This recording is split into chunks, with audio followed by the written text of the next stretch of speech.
Hey guys, Mike here, the Detroit Borg, with a look at the new late 2014 Mac Mini, which is receiving a long overdue update it hasn't seen since late 2012, so that's a pretty long run. Now the Mac Mini has basically been brought up to the same specs of a MacBook Air. So it has the same upgraded Haswell processors, has the same Intel HD Graphics 5000 processor on the base model. We also get Thunderbolt 2.0 and 802.11ac Wi-Fi, but the big news here is the price cut. So we go from $599 to $499. So that makes us an even more compelling entry point for a lot of people who want to get into their first Mac. This is also a popular home theater PC for a lot of people with its compact form factor, an HDMI port on the back, and an I/O receiver for control with a universal remote. Now, the new Mac Mini is arriving with some controversy because they've eliminated some of the top-tier configurations. So you can no longer get a Core i7 quad-core processor. Instead, the best you can do is a Core i7 dual-core clocked at 3 GHz. They've also eliminated the server edition, so you can no longer get a 2 TB configuration of the Mac Mini. The best you can do is 1 TB, either a hard disk drive, a Fusion drive, or an SSD. And more importantly, although they haven't updated the design of the Mac Mini, they've actually removed the user upgradable RAM sticks. So that means you're going to have to upgrade the RAM when you order your Mac Mini. Now I'm going to take a look at the base configuration of the Mac Mini, which is similar in spec to the MacBook Air. So it comes with a dual-core Intel Core i5 clocked at 1.4 GHz. We have 4 gigs of RAM and a 500 gig hard disk drive, which spins at 5400 RPM. So no SSD standard like you get in the MacBook Air. Now the design of the Mac Mini is mostly unchanged here, which dates back to mid-2010. So once again, we have this aluminum unibody design that's 7.7 inches by 7.7 inches square and only 1.4 inches thick. So nice compact computer. Now inside the box you'll see that we no longer have any DisplayPort adapters that used to come with the Mac Mini. Of course, DisplayPort is now more ubiquitous than it was before, and then we have HDMI on here as well. Now inside we'll find a literature packet which includes a quick start guide, some regulatory and warranty information, along with some Apple stickers. And then we'll find our power cord. Once again, there is no external power supply with this tiny computer, it's all built in. Now getting back to the Mac Mini, once again we have that black plastic Apple logo toward the top, which acts as an RF transparent window for Wi-Fi and Bluetooth and that sort of thing to work through the metal chassis of the Mac Mini. Now once again on the front of the Mac Mini we have an RF receiver for using this with a remote control. Although one isn't included, you could use Apple's remote control or any universal remote control. And right next to that we have a little LED status light.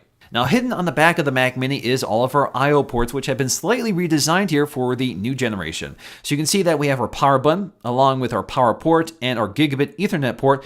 You also find our HDMI output, and you'll see 2 Thunderbolt 2.0 ports. We used to have a Thunderbolt 1 port and a FireWire 800 port, so now it's just Thunderbolt 2.0. Then we have our 4 USB 3.0 ports, which is carried over.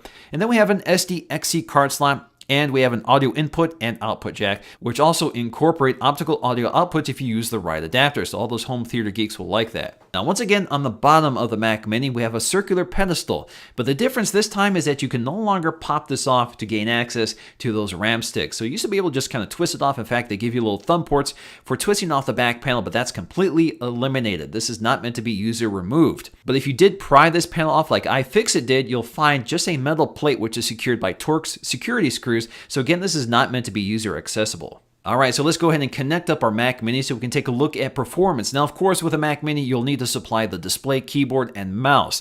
Now, they can be anything. You do not need to use Apple's equipment, which of course costs quite a bit. So, in my case, I'm using a Thunderbolt display, an Apple keyboard, and an Apple mouse, which together cost quite a bit more than the Mac Mini. But you can use anything. You can use your existing equipment. You can use much cheaper equipment. Now, of course, the Mac Mini does support HDMI or DisplayPort, but if your monitor doesn't, you'll have to buy an adapter. Now, although the base CPU is clocked at 1.4 GHz, the performance is actually very similar to the 2.5 GHz it replaces from last year. So that's the benefit of Haswell over Ivy Bridge. So if we take a look at our Geekbench 3 scores, this reveals a single core score of 2418 and a multi-core score of 5142. That single core score is actually up just slightly, but the multi-core score is down from the previous model. Now, if we compare this to the top-end 5K iMac I just reviewed, obviously there is a big difference here in processing power from the baseline to our top-tier iMac. Next test is Cinebench to test out the integrated Intel HD Graphics 5000 processor, which reveals improved but still low-end performance. So the OpenGL scored about 23.78 frames per second, and the CPU scored about 228. That's a fraction of the 5K iMac with a 4GB GPU. Now perhaps the biggest weakness of the baseline iMac Mini is the standard 5200 RPM hard disk drive, which is pretty slow. Now if you take a look at the read and write speeds, they clock in just above 100 megs per second. Now if we compare this to the MacBook Air, which has a standard SSD, there is a massive speed difference. This means the load times for the OS and apps are significantly quicker, which makes the system feel much faster. Now, of course, you can get an SSD in the Mac Mini if you build to order one. Now, if you really want to push your baseline Mac Mini, you can edit 4K video in a professional editor like Final Cut Pro. However, the Mac Mini does struggle with only 4 gigs of RAM, so scrubbing, clipping, editing your timeline can be a slow process, although 4K video plays back just fine on the Mac Mini, even on a 4K monitor. Now, export times of the Mac Mini are surprisingly good. A roughly 3-minute 4K video using compressor exported in 3 minutes and 18 seconds. That same project on the 5K iMac was only 25 seconds quicker. Now, once again, the Mac Mini has an internal speaker, which is really just there to get you by. You're going to want to connect a set of speakers, or you're going to want to use headphones, or you can buy a display that has internal speakers, like the Thunderbolt display I have here. So let's go and take a listen at the internal speaker and then switch it over to the display. And 27-inch iMacs, which are carried over unchanged. Now, for the most part, the Retina is identical to the existing non-Retina 27-inch iMac, but adds a 5K display and upgraded internal specs. Now ultimately, this is a full-featured Mac loaded with Yosemite and all the software you need from iWork to iLife. This works great for almost all daily tasks, from email to web browsing to light photo and video editing.